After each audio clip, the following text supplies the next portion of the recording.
Where's the bell? Where's the bell? Where's the bell? Where's the bell? Where's the bell? Where's the bell? Where's the bell? Where's the bell? By word of mouth, we're gonna bring it to the house. Where's the bell? Where's the bell? Where's the bell? Where's the bell? By word of mouth, we're gonna bring it to the house. Where's the bell? Where's the bell? Where's the bell? Where's the bell? Where's the bell? Where's the bell? Where's the bell? Where's the bell? Where's the bell? Where's the bell? Where's the bell? Where's the bell? By word of mouth, we're gonna bring it to the house. Where's the bell? Where's the bell? Where's the bell? Where's the bell? By word of mouth, we're gonna bring it to the house. Where's the bell? Where's the bell? Where's the bell? Where's the bell? Where's the bell? Where's the bell? Yeah, so some love. CDB, baby. Where's the bell? Where's the bell? You guys gotta support out there. Come on. Where's the bell? Where's the bell? Hashtag, hashtag. Where's the bell? Where's the Good morning, everybody. Bonjour à tous et à toutes et bienvenue à la Journée internationale des personnes handicapées et l'événement de Handicap sans pauvreté où nous allons examiner le handicap sans pauvreté et la location canadienne à l'autonomie des personnes handicapées. Nous avons démarré avec cette vidéo de Jay Ross qui nous a aidés dans le projet de loi. Et donc, premièrement, c'est ma tâche de passer au travers des besoins en matière d'accessibilité. Alors, bienvenue à tous et à toutes. Je m'appelle Michelle Hewitt et je suis la présidente de Handicap sans pauvreté. Je suis une de vos hôtesses pour la rencontre d'aujourd'hui. Avant de commencer, je vais passer au travers des fonctions d'accessibilité. Sachez que tout au long de l'événement, la boîte de discussion va être fermée car ça pourrait déranger les participants.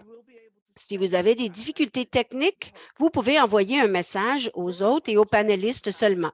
Pour toute question que vous pourriez avoir, veuillez les inscrire dans la section questions-réponses qui se trouve généralement au bas de votre écran. Nous vous encourageons vivement à partager vos questions car nous y répondrons à autant de questions que possible au cours de notre conversation d'aujourd'hui.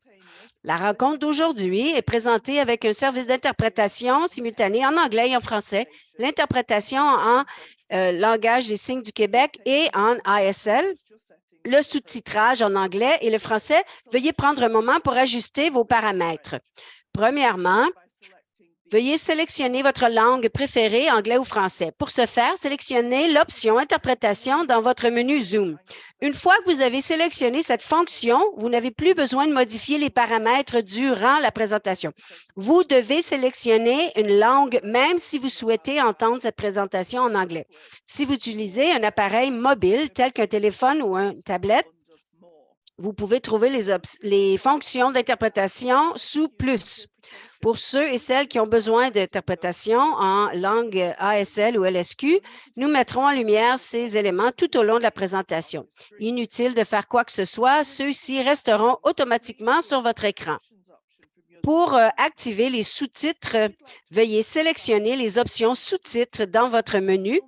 Si vous souhaitez ajuster la taille et le placement de ces sous-titres, vous devriez vous rendre dans les paramètres d'accessibilité Zoom. Pour ceux d'entre vous qui souhaitent accéder aux sous-titres en français de l'événement, veuillez cliquer sur le lien qui a été mis dans la boîte de discussion du webinaire. Si nous pouvons vous soutenir tout au long de cette présentation, veuillez nous envoyer un message dans la boîte de discussion et quelqu'un pourra vous aider. Pour tout paramètre supplémentaire, veuillez accéder aux paramètres de votre compte Zoom personnel ou aux paramètres audio de votre webinaire pour plus de personnalisation. Donc, pour résumer, Nos options d'accessibilité sont les suivantes. Sélectionnez votre langue de préférence en utilisant la fonction d'interprétation. Activez la fonction de sous-titrage si nécessaire et enfin, assurez-vous de partager vos questions dans la boîte de questions et réponses. Les membres de notre équipe sont à votre disposition pour vous aider en cas de difficultés techniques que vous pourriez avoir. Et maintenant, la parole est à ma co-animatrice Rabia qui va faire la reconnaissance territoriale.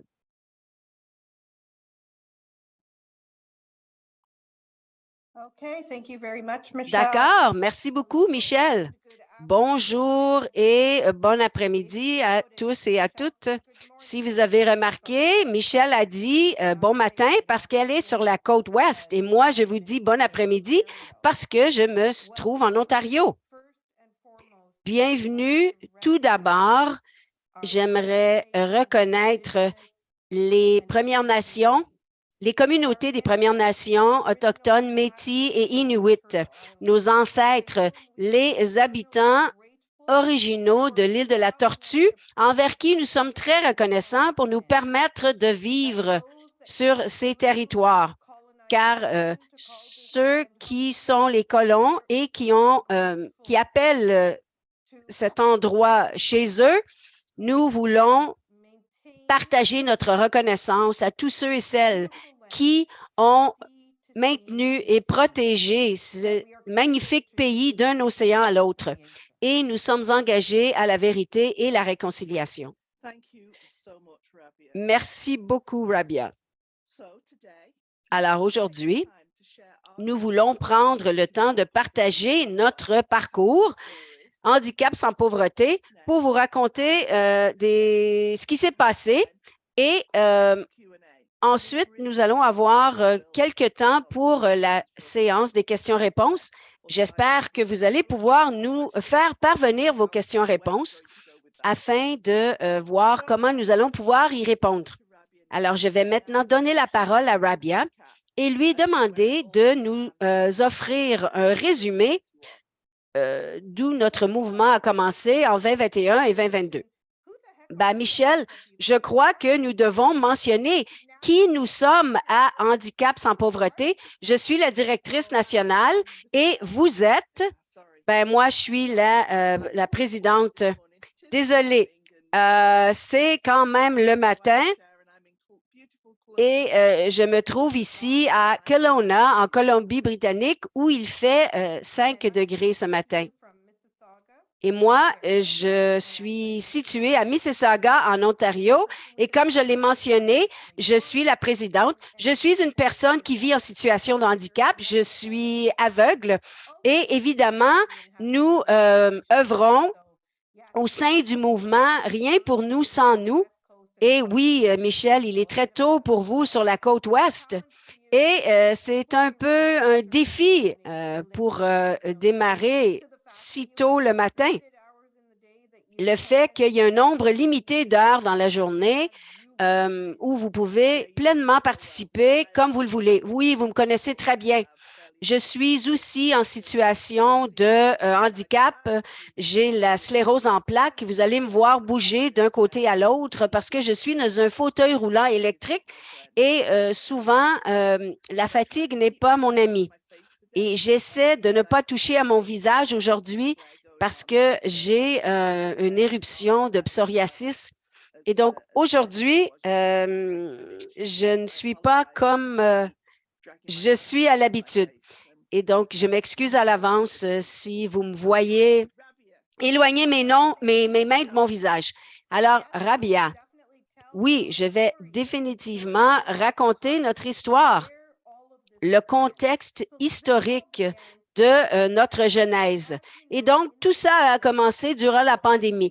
Comme vous le savez, durant la pandémie, les personnes vivant en situation de handicap se sont senties ignorées, abandonnées par le biais des mesures d'urgence et des réponses d'urgence. Et toute prestation d'urgence, pour nous, est devenue une espèce de balle politique. Et là, tout à coup, il y a eu une annonce par le premier ministre du Canada, Justin Trudeau, dans son discours du trône la promesse d'une allocation canadienne à l'autonomie des personnes handicapées. Nous voulions profiter de cette occasion et donc nous avons dit « rien pour nous sans nous ». Et à cet effet, le gouvernement nous a fait une promesse et nous devions profiter de cette occasion afin de s'assurer que cette promesse est pleinement réalisée afin que les personnes d'un côté à l'autre du Canada, les personnes handicapées, aient accès et les Canadiens et les Canadiennes qui sont à risque de vivre en situation de handicap peuvent bénéficier d'une prestation qui va aborder cet enjeu. Donc, nous avons commencé à bâtir la capacité.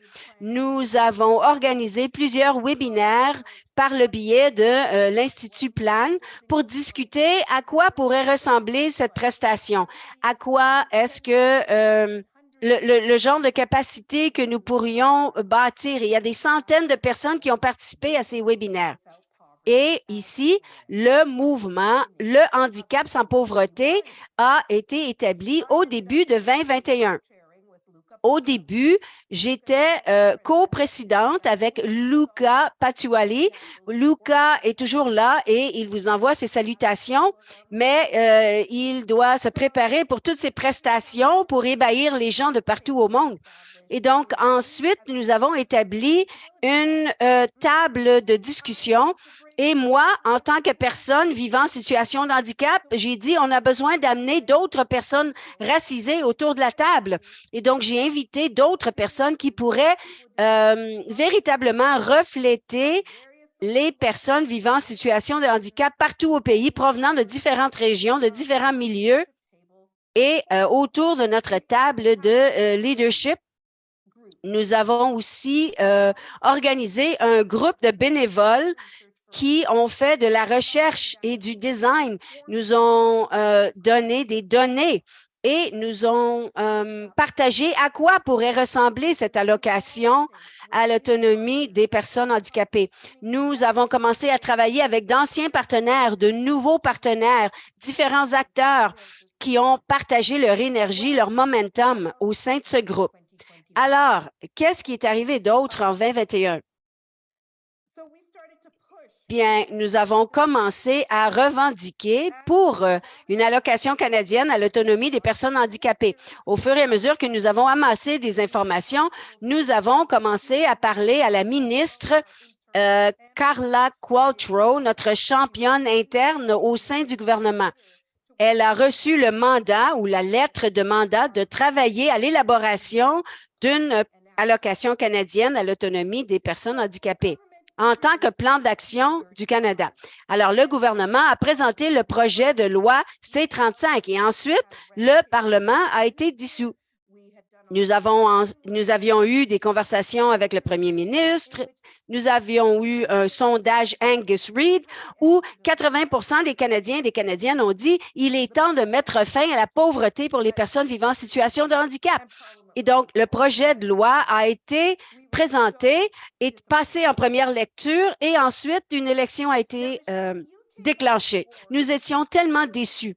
Et donc, Michel, vous êtes arrivé à ce moment-là au cours du printemps de l'été 2021 et moi, j'ai entrepris le rôle de directrice nationale et vous et Lucas êtes devenus coprésidents. Alors, parlez-nous de où cette histoire s'est poursuivie.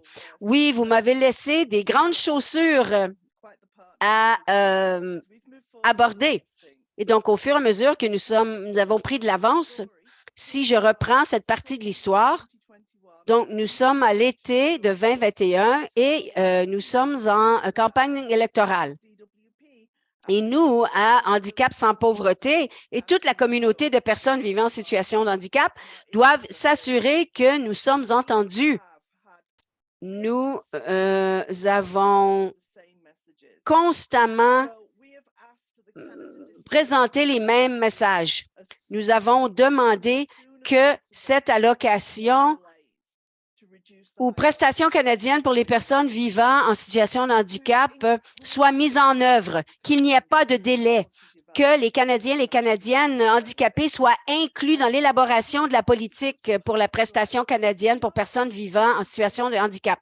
Nous avons demandé de créer un seuil de pauvreté parce que nous savons que le coût de la vie est plus élevé pour les personnes vivant en situation de handicap. Et une des plus grandes préoccupations que les gens avaient et continuent à avoir, c'est que nous n'ayons pas de récupération sur les prestations de soutien de revenus et que nous puissions continuer à recevoir toutes nos autres prestations afin que les personnes handicapées puissent tirer profit de ces prestations. Et donc, tout au long de l'élection, la campagne électorale, nous avons travaillé très fort. Nous avons affiché des messages sur les médias sociaux. Nous avons parlé aux médias traditionnels autant que possible pour s'assurer que le mouvement pauvreté, le handicap sans pauvreté soit entendu. Et les résultats de la campagne électorale nous ont amenés aux choses essentiellement comme elles étaient auparavant. Et donc, nous voulions ramener notre revendication. Donc, nous avons envoyé une lettre aux députés ainsi qu'au premier ministre du Canada, y compris toutes sortes de politiciens, d'experts universitaires, de spécialistes et de Canadiens et de Canadiennes pour leur demander d'accélérer le mouvement pour l'allocation canadienne à l'autonomie des personnes handicapées et de faire participer des personnes handicapées. Nous avons préparé une pétition électronique parce que quand nous avons élaboré cette lettre, nous avions tellement de soutien et rendu au moment où notre pétition électronique au Parlement a été terminée, nous avions 17 834 signatures et ça nous a amené à le présenter au Parlement au mois de février. En même temps, le Sénat, il y a 43 membres du Sénat qui ont écrit une lettre ouverte et ensuite, nous avons démarré notre campagne mot-clic « Où est le projet de loi ?» Parce qu'à ce moment-là, nous devions savoir où le projet de loi en était rendu. Parce que à l'été précédent, ce projet de loi avait été prêt d'être lu. Et donc maintenant, where's the bill? Où est le projet de loi? Je sais que moi, j'ai présenté à l'Association d'éducation nationale des étudiants en situation de handicap. Nous avons fait des présentations et je sais qu'à ce moment-là, nous avons communiqué avec Cardis pour établir une table ronde sur le handicap et l'emploi. Ensuite, il y a 73 députés qui ont signé une lettre ouverte demandant le dépôt immédiat d'un projet de loi pour une prestation canadienne pour les personnes vivant en situation de handicap.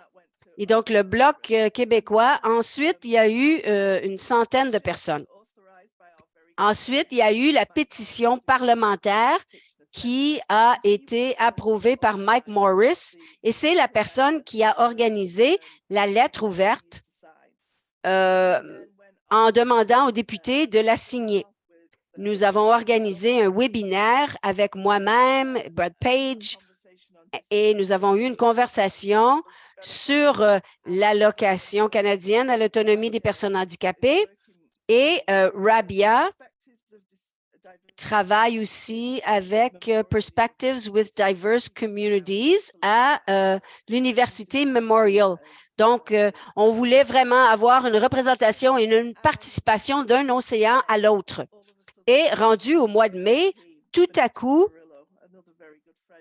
un député fédéral du NPD a présenté une motion unanime pour déposer immédiatement un projet de loi pour une prestation canadienne pour les personnes vivant en situation de handicap. Et enfin, le projet de loi C-35 est maintenant devenu le projet de loi C-22. Le projet de loi visant à établir une allocation canadienne à l'autonomie des personnes handicapées. Et toute une autre panoplie de tâches a démarré pour nous. Rabia Vous voulez en parler? Oui, nous, à Handicap sans pauvreté, nous sommes en train de bâtir un avion, mais l'avion est en vol en même temps. Donc, ici, le timing de notre travail était à la merci de notre système politique et nos institutions démocratiques. Et nous avons été tellement agiles pour s'adapter à cette réalité. Nous n'avons jamais laissé passer une occasion de s'assurer que nous étions présentes, que nous étions entendus et que nous amenions autant de voix avec nous. Et donc, le projet de loi C-22 a été déposé le 2 juin 2022. Et quel timing incroyable! Nous sommes très, très intuitifs par rapport au processus parlementaire. Alors, nous avions un webinaire qui était organisé une semaine suivante avec le sénateur Bill Cotter, qui est un représentant de la Saskatchewan, qui va maintenant être le commanditaire de cette prestation pour les droits des personnes handicapées et comment discuter comment un projet de loi devient une loi. Alors, la campagne mot-clic où est le projet de loi, nous avons organisé ce webinaire pour que les gens soient plus informés. Et donc, la première lecture a eu lieu au mois de juin. Ensuite, nous avons organisé un webinaire. Nous avons continué à revendiquer. Michel a fait une présentation au comité des finances et nous sommes constamment en train de rechercher des occasions pour présenter le handicap sans pauvreté et les difficultés financières auxquelles font face les personnes vivant en situation de handicap, que ce soit parler au ministère des Finances, aux gouvernements provinciaux, aux médias. Et donc, Michel fait des témoignages et continue à parler au ministère des Finances tout au long de l'année 2022. Et elle les éduque en matière des besoins pour les personnes en situation de handicap. Comment aider à les personnes à s'épanouir et à avoir un revenu décent et à vivre dans l'abondance. Et donc, je me suis retrouvée à faire une présentation avec un de nos grands partenaires, Community Food Centers of Canada, lors de leur symposium national. Nous avons encore parlé de handicap sans pauvreté. Nous avons mobilisé des gens et plusieurs centres alimentaires ou banques alimentaires, surtout celui de Stratford, a participé activement autour de cette prestation canadienne à l'autonomie des personnes handicapées. Le handicap sans pauvreté en Alberta a organisé une fête dansante. Il y a plusieurs personnes qui vivent dans cette province, plus particulièrement qui ont des handicaps physiques, qui sont des artistes et qui ont donné des prestations et qui sont très impliqués dans le milieu artistique de l'Alberta.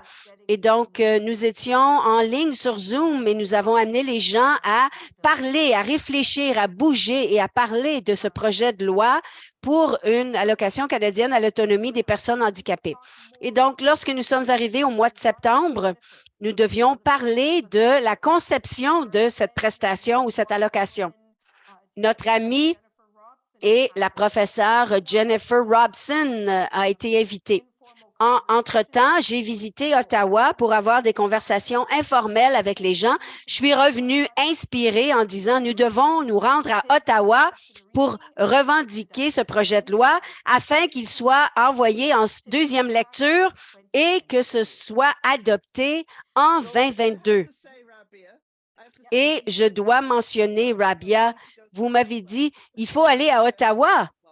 Et ben, c'était au mois de septembre, au mois d'août, au mois de septembre. Et moi, j'ai dit vraiment, l'année prochaine? Elle a dit non, non, on s'en va à Ottawa dans 6 semaines. D'accord. Alors là, ben, les choses ont pris une autre ampleur, une fois que nous avons décidé d'aller à Ottawa. Absolument. Et les gens se disaient, ben, on est un peu fou, on est un peu folle, on ne peut pas entreprendre 3 journées d'action sur la colline parlementaire avec seulement quelques semaines de planification. Ben oui, nous avons réussi avec le partenariat de la Fondation Maple Leaf Foods, le Community Food Center Canada, nos amis et partenaires s'entraident, les syndicats comme le Congrès du travail canadien, les United Workers, Food Workers of Canada, tout le monde a adoré cette idée et nous voici en train de mettre le handicap sans pauvreté au centre de la conversation lors de la Journée internationale pour l'éradication de la pauvreté. Wow! Quelle expérience ce fut!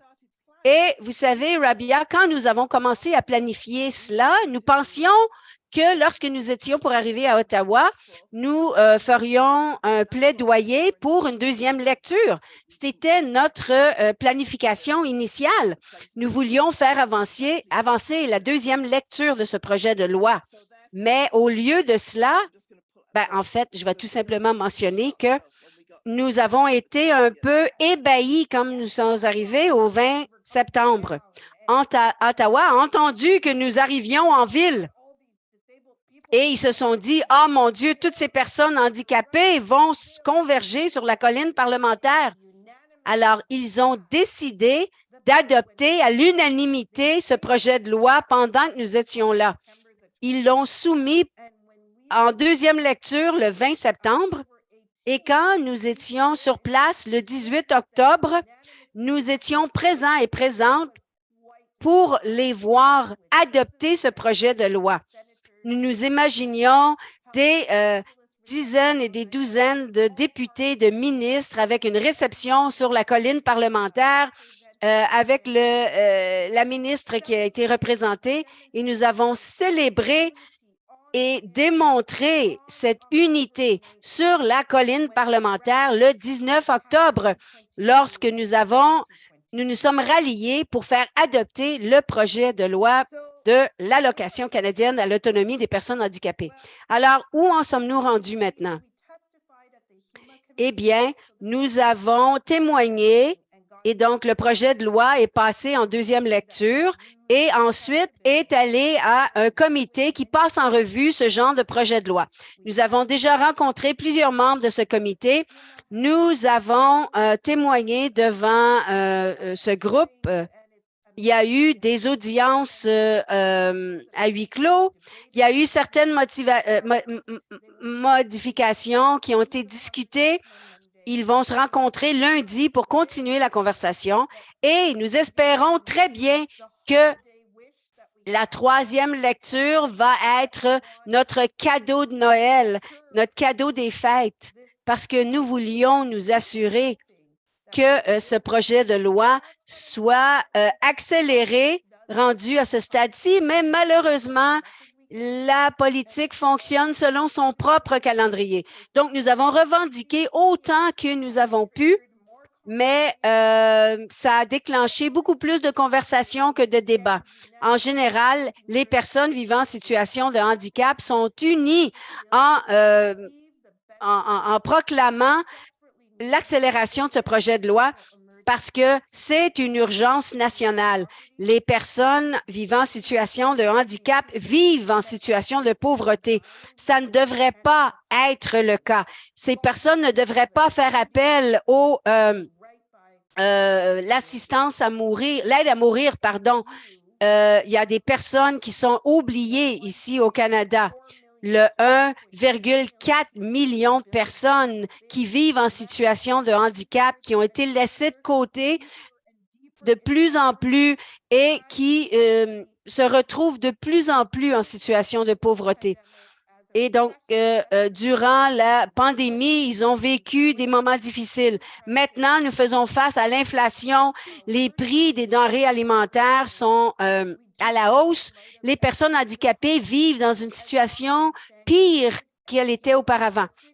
Et donc, nous croyons que cette prestation va avoir lieu tout tant que nous restions unifiés et que nous revendiquions cette prestation canadienne.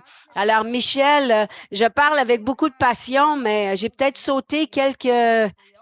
Bon, nous nous sommes aussi rencontrés à Montréal pour avoir des conversations avec nos amis au Québec. Nous avons eu des conversations en français seulement à Montréal à 2 reprises pour s'assurer que les gens du Québec soient pleinement impliqués.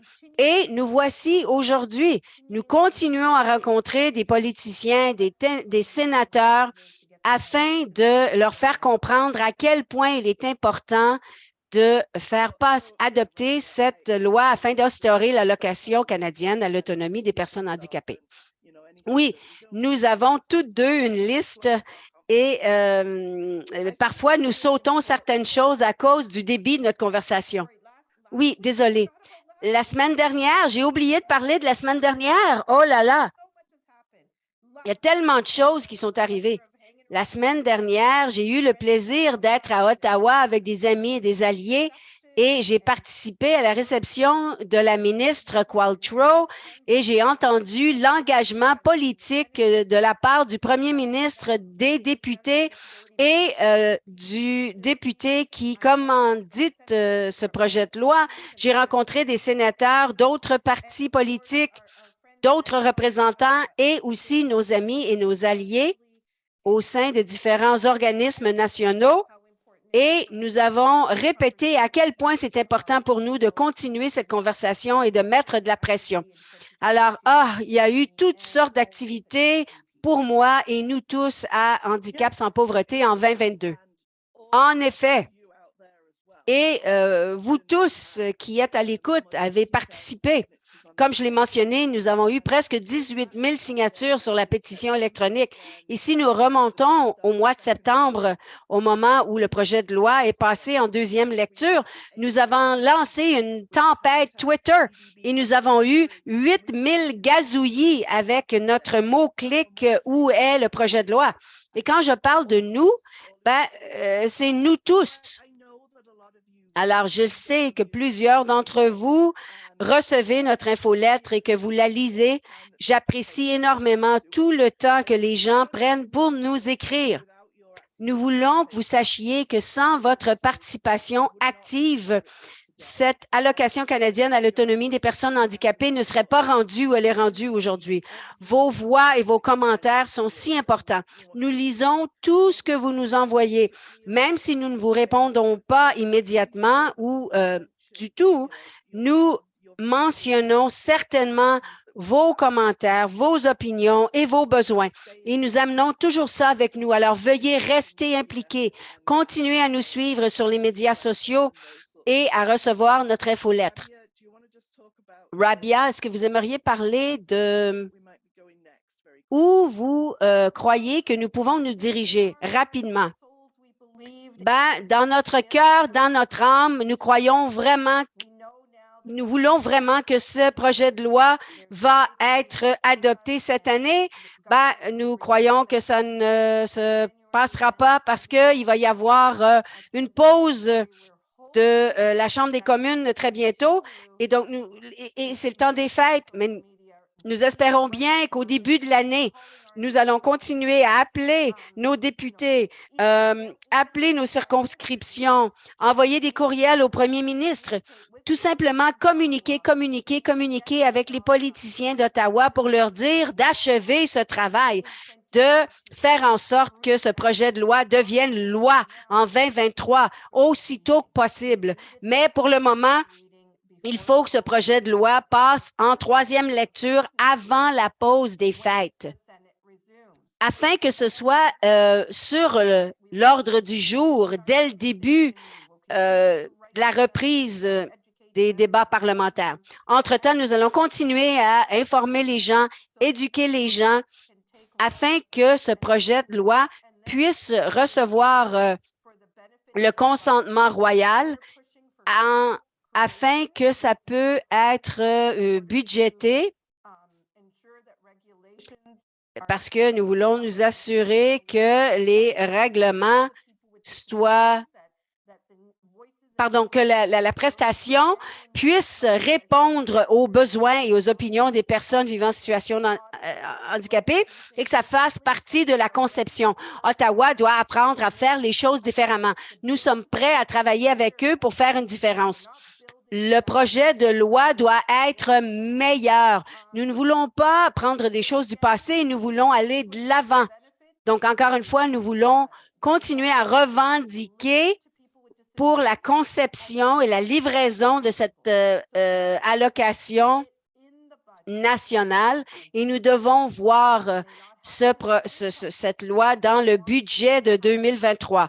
Ça ne sera peut-être pas dans le budget du printemps, mais aussitôt que possible lors du discours du trône à l'automne prochain, parce que la promesse a été faite en 2020 et donc au mois de septembre 2023, 3 ans vont s'être écoulés et donc nous espérons voir cela faire partie du budget en 2023 afin que cette allocation puisse être distribuée en 2023. Nous allons lancer une campagne pour que la ministre des Finances ainsi que d'autres puissent voir cette urgence nationale. Nous ne voulons pas que les personnes vivant en situation de handicap se trouvent dans le froid dehors pour demander un repas. Nous ne voulons pas que les gens soient forcés à recevoir des charités et demander les nécessités en ligne. Nous ne voulons pas voir une seule autre personne vivant en situation de handicap prise au dépourvu.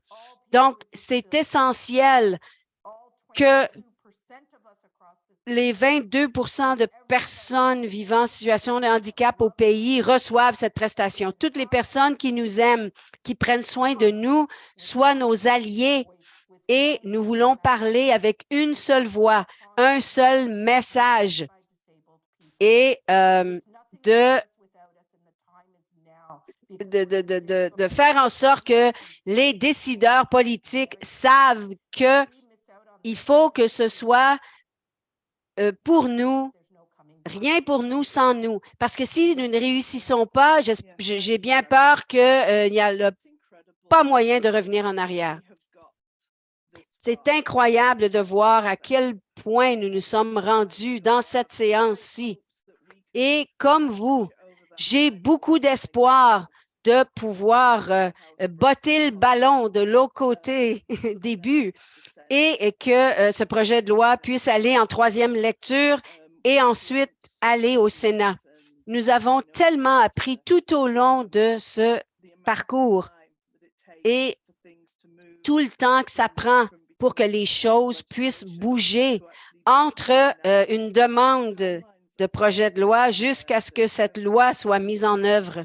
C'est un peu horrifiant de voir à quel point ça prend du temps pour faire en sorte que les gens commencent à recevoir l'argent. Mais ça doit arriver en 2023. Les personnes vivant en situation de handicap ne peuvent pas vivre un autre hiver. Donc, nous allons passer aux questions-réponses très rapidement, mais avant de ce faire, c'est très important pour nous de remercier les personnes qui nous ont aidés, qui ont aidé Handicap sans pauvreté à se rendre où nous sommes rendus. Nous avons pris une décision très tôt dans le processus que nous étions pour ne pas accepter d'argent du gouvernement. Donc, ça veut dire que nous avons reçu le soutien de fondations très importantes. Et donc, j'aimerais remercier la Fondation McConnell, Maytree et Community Foundations, y compris Toronto, Hamilton, Vancouver et Calgary, à Centraide, au Congrès du travail canadien, à United Food et Commercial Workers of Canada, le syndicat, ainsi que, comme Rabia l'a mentionné, nous avions des partenaires au sein d'autres organismes qui nous ont aidés à façonner le travail que nous allons faire, qui nous a aidés à se réunir afin que notre organisme puisse élaborer des campagnes ensemble et qui nous ont soutenus pour que nous puissions parler à toutes sortes d'auditoires et de communautés. Alors, merci beaucoup à Community Food Centers Canada, Maple Leaf Foods, Bachi, Plan et l'Institut Plan. Merci aux personnes qui nous ont aidés, comme Rethink et Tom Shapansky. Si vous voyez de la publicité créative récemment, ça provient de ces personnes. Et Michel, y compris, nous avons été très novateurs. Nous avons des tableaux, affiches dans plusieurs villes. Il y a plusieurs stations radiophoniques qui parlent du fait que un groupe des personnes handicapées et donc 100% des personnes pourraient se retrouver en situation de handicap à un moment donné dans leur vie et que nous voulons vivre dans une société qui se soucie des personnes handicapées. Oui, Rabia, c'est tellement important. C'est pas un enjeu temporaire pour personnes handicapées, c'est un enjeu qui implique tous les Canadiens et les Canadiennes. Et donc, ces messages de panneaux publicitaires et sur les réseaux radiophoniques sont très importants. Et j'aimerais remercier mes 3 femmes, Molly Harrington, Lindsay et Jennifer, parce que chaque fois que j'ai une question, je leur demande, est-ce que c'est vraiment comme ceci que les choses se passent au gouvernement? Est-ce que ce serait une folle idée de dire telle et telle chose? Ce sont les femmes à qui je demande des conseils. À Donna Thompson, qui est toujours là pour écouter et pour offrir son soutien. À la table de dirigeants. Plusieurs d'entre vous qui êtes ici aujourd'hui, j'espère que vous êtes présents lors de notre rencontre. Aux membres du personnel de handicap sans pauvreté qui font arriver les choses à la dernière minute parce qu'un jour, le vent souffle d'un côté et le lendemain souffle de l'autre côté. Et donc, sans eux et sans ces personnes très spéciales qui nous aident derrière la scène pour tous les textes et les instructions pour nos webinaires, sans les personnes que vous voyez sur les écrans qui offrent l'interprétation ASL, LSQ et l'interprétation simultanée, il y a toutes sortes de personnes qui nous font paraître tellement bien. Merci à tous ceux et celles qui ont participé. Merci à ceux et celles qui ont amplifié la voix des gens, que ce soit sur les médias sociaux, que ce soit lors de conversations avec des amis ou les membres de votre famille. Nous vous remercions. Bon, nous devons continuer parce qu'il nous reste seulement 20 minutes. Et il y a plusieurs questions qui ont été posées. Et donc, la première question que j'aimerais aborder, c'est une des questions ici. Alors, est-ce que nous croyons que l'aide à mourir a accéléré le processus? Alors, moi, j'ai un ami ou une amie qui est admissible, mais j'ai parlé au comité conjoint et moi, je suis une petite voix dans cette conversation. Mais notre voix était de dire, vous savez quoi? Il y a des gens en ce moment qui font appel à l'aide à mourir, pas à cause de raisons de santé, mais à cause de leur situation de vie. Des personnes qui vivent dans des logements insalubres. Ce n'est pas une façon de vivre. Les gens qui ne peuvent pas recevoir suffisamment de soins, des gens qui ont abandonné, ils ne veulent plus vivre. Mais ce n'est pas un remède de faire appel à l'aide médicale à mourir. Et donc, c'est tellement ironique de dire que d'une part, il y a ce projet de loi qui est conçu pour sortir les personnes handicapées de la pauvreté, mais en même temps, nous avons la législation pour l'aide médicale à mourir partout dans le monde. Et donc, c'est tellement un enjeu émotionnel. Et donc, on m'a posé une question, est-ce que je crois que l'aide médicale à mourir a accéléré le processus pour notre revendication? Je ne crois pas nécessairement, mais ça nous a aidé à démontrer comment nous voulons sortir les gens de la pauvreté. Il y a aussi même des vétérans vivant en situation de handicap. Si vous avez vu les nouvelles, le Paralympien qui a demandé pour un élévateur pour son fauteuil roulant et on lui a dit, désolé, c'est pas possible. Alors, c'est pas une chose pour laquelle nous pouvons être fiers. Rabia, est-ce que vous aimeriez répondre à autre chose? Non, non, passez à une autre question. Alors, maintenant, quelqu'un a demandé, est-ce que les personnes vivant en situation de handicap sont impliquées dans la conception? Est-ce qu'il y a quelqu'un qui font partie du groupe?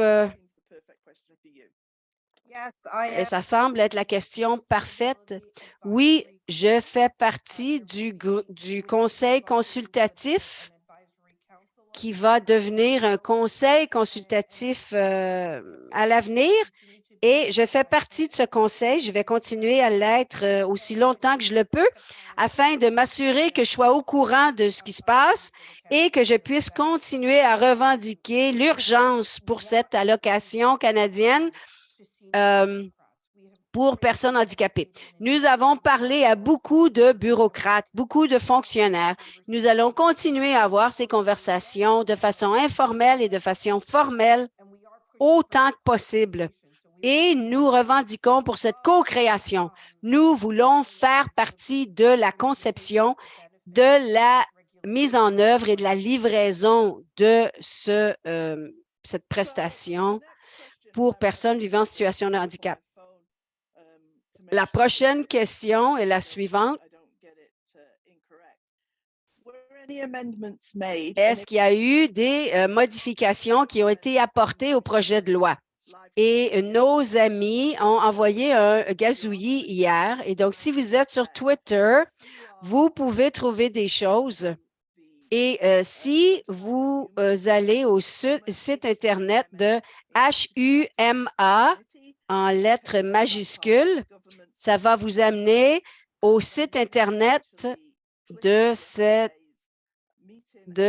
comité permanent de ressources humaines, de développement des compétences, du développement social et de la condition des personnes handicapées.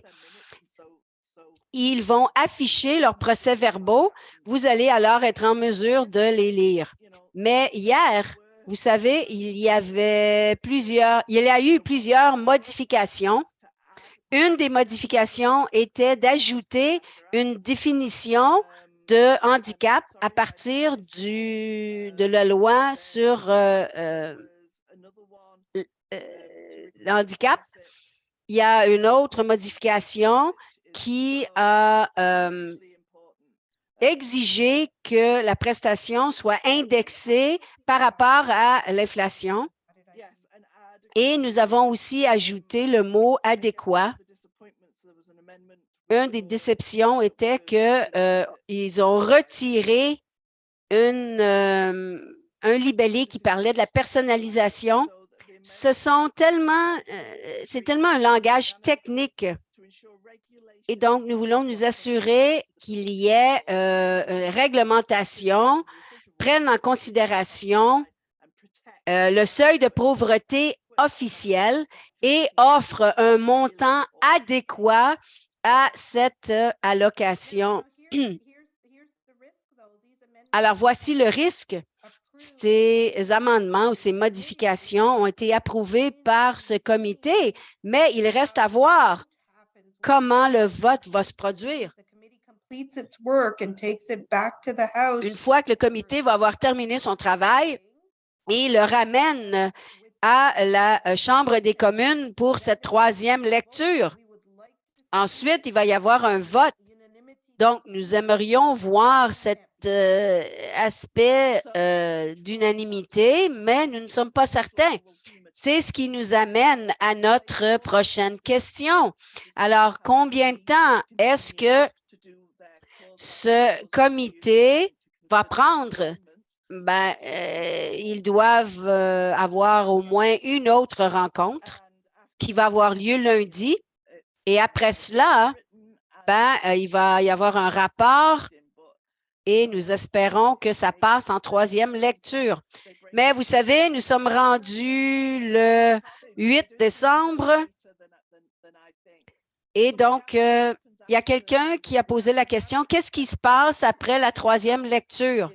Ben, comme Rabia l'a mentionné, c'est très important parce que ce ne sera pas complet juste parce que ce comité permanent a dit que c'était complet.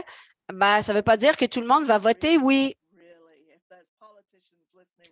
Alors, s'il y a des politiciens qui sont à l'écoute en ce moment, si vous pouvez le dire à vos députés, une fois que ça arrive en troisième lecture, vous jouez avec la vie des personnes handicapées dans le théâtre de la politique. Ce n'est pas le moment ni l'endroit de faire ça. Veuillez voter pour que ça passe en troisième lecture. Et donc, la prochaine question est, est-ce que ce projet de loi au Sénat va faire partie du processus? Oui, comme Rabia l'a mentionné, le sénateur Brent de la Saskatchewan est celui qui est le commanditaire ou le parrain de ce projet de loi. C'est la personne qui va présenter ce projet de loi au Sénat et ensuite, ça doit passer en première lecture, deuxième lecture, troisième lecture, comité. Et à ce moment-là, nous espérons bien avoir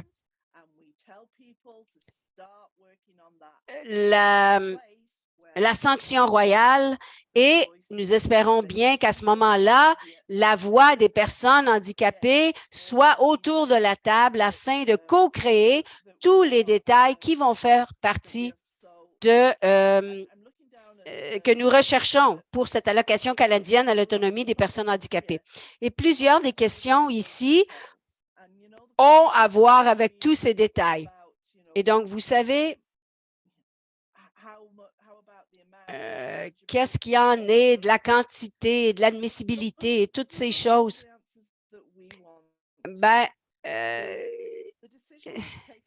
la décision a été prise par le gouvernement de présenter ceci comme un projet de loi cadre parce qu'ils ont dit qu'en faisant ça, c'est au moment où la réglementation va être conçue, où la voix des gens vont pouvoir être entendue. C'est la raison pour laquelle il est si important d'arriver à ce point-ci. Et c'est la raison pour laquelle nous disons maintenant que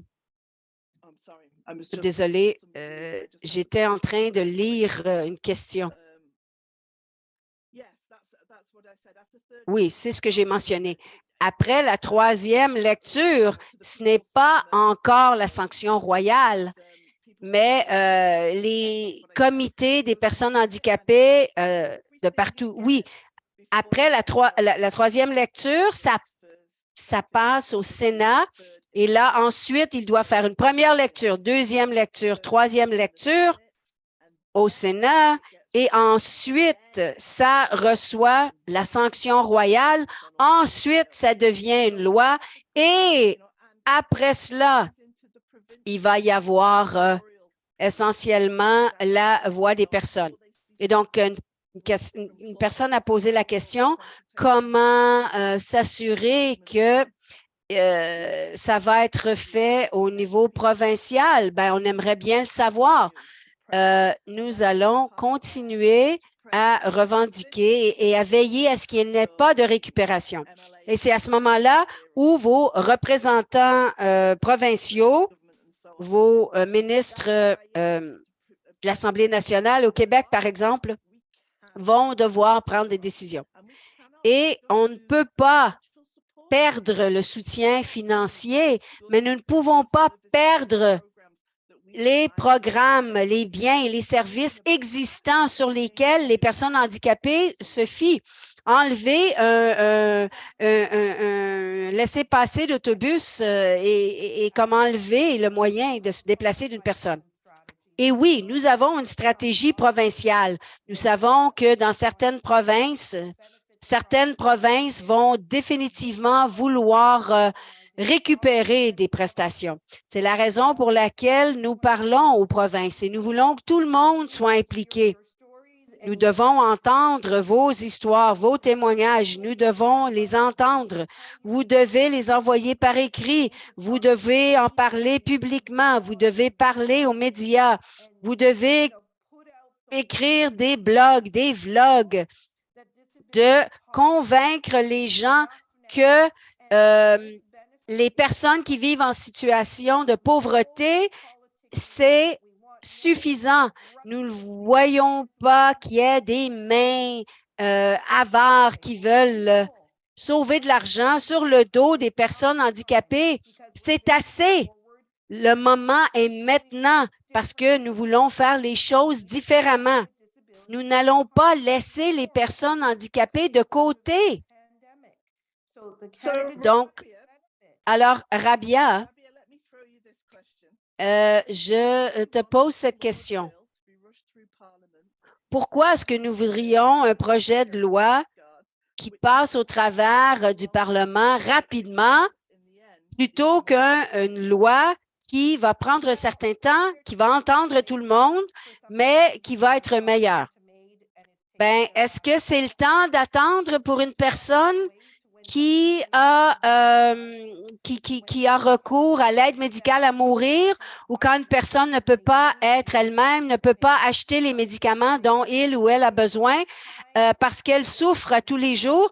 Est-ce que nous avons le temps d'attendre quand nous avons un gouvernement minoritaire qui pourrait être démantelé à tout moment? N'oublions pas comment notre démocratie fonctionne. Quand nous avons des gouvernements minoritaires, le temps est essentiel. Il y a un projet de loi sur la table. Si elle ne devient pas loi, ça va être terminé. Je suis désolée de vous dire que ça ne se produira pas pendant un autre 10 ans ou même au courant de notre vie. Nous avons une occasion maintenant. Elle est sur la table. Moi, je ne suis pas partisante d'aucun parti, mais moi, je suis une personne qui va travailler avec n'importe qui va faire avancer nos voix, nos besoins. Nous avons cette occasion maintenant. Si nous attendons la perfection, nous allons attendre pour toujours. Et vous savez, je crois qu'il est très important de penser à ce qui se passe quand les choses deviennent loi. Si ça prend la législation, à ce moment-là, ben, vous savez, durant la pandémie, il y a plusieurs choses qui ont dû être mises en œuvre rapidement, comme la prestation de soutien pour les enfants. Et ça ne pouvait pas être réalisé avant d'être présenté au Parlement. Donc, avoir tous les détails dans la réglementation fait penser que tout est parfait. Mais ici, ça pourrait prendre 10, 15, 20 années, avant d'arriver à ce moment-là. Et si quelque chose se passe, s'il y a un changement soudain, comme la pandémie que nous venons de vivre, ben, ça veut dire que nous allons devoir retourner en arrière. Je comprends que ça peut être épeurant parfois, que ça puisse paraître comme le bonhomme 7 heures de qui nous avions peur quand nous étions enfants. Ça nous donne l'impression que tout pourrait se passer. Mais je veux vraiment vous dire, je vous entends. J'entends votre douleur. J'entends votre préoccupation. Mais je suis aussi préoccupée du fait que nous ne pouvons pas attendre. Comme Rabia l'a mentionné, c'est notre occasion maintenant. Alors, nous sommes arrivés à la fin de notre webinaire. Le temps a passé tellement vite. Et donc, j'aimerais ajouter merci à tous et à toutes d'avoir participé à notre rencontre aujourd'hui. S'il vous plaît, si vous voulez entreprendre une action, communiquez avec votre député. Parlez-lui de votre histoire. Parlez-lui des gens dans votre communauté et dites-leur que cette allocation canadienne à l'autonomie des personnes handicapées doit devenir une loi. Et il faut faire confiance. Nous avons beaucoup confiance que les gens vont faire la bonne chose quand ils comprennent la réalité et quand nous faisons appel à leur sens de valeur et à leur humanité. C'est ce que nous faisons, c'est ce que nous devons continuer à faire avec votre aide, vos histoires, votre soutien, votre passion pour dire aux personnes au pouvoir ce qu'est la réalité pour vous et cette réalité de laquelle ils sont éloignés. Alors, si vous allez sur le site Internet, vous allez voir ce que les gens ont soumis, pas avec des beaux mots et sans suivre un type de libellé. Les gens font seulement raconter leur histoire et ces histoires comptent. Veuillez partager vos histoires individuelles avec vos députés ou avec les politiciens à l'échelle provinciale, votre membre de l'Assemblée nationale, etc. Parce que tout cela compte, tout cela est important. Et les médias, parlez aux gens que vous connaissez dans les médias traditionnels, amenez-les à en parler là où ils peuvent donner une voix à ces enjeux. C'est une occasion que nous avons de transformer les filets de sécurité sociaux. C'est une solution transformatrice. Nous offrons des prestations pour les aînés. Nous offrons des prestations pour les enfants. C'est maintenant notre moment. Rabia et moi sommes très passionnés, comme vous pouvez probablement le voir. Et cette passion déborde dans tout ce que nous faisons, que ce soit de vous parler, comme nous le faisons en ce moment, ou quand nous parlons aux politiciens. Nous communiquons le même message. Merci d'être ici. Restez branchés. Alors ici, sur l'écran, notre site Internet disabilitywithoutpoverty.ca. Vous pouvez nous envoyer un courriel à hello@disabilitywithoutpoverty.ca. Nous sommes sur Twitter, nous sommes sur Facebook. Vous pouvez nous trouver là. Merci beaucoup pour tout ce que vous faites pour nous soutenir et pour partager vos histoires et vos témoignages. Nous espérons qu'ensemble, nous pouvons faire de ceci une réalité en 2023.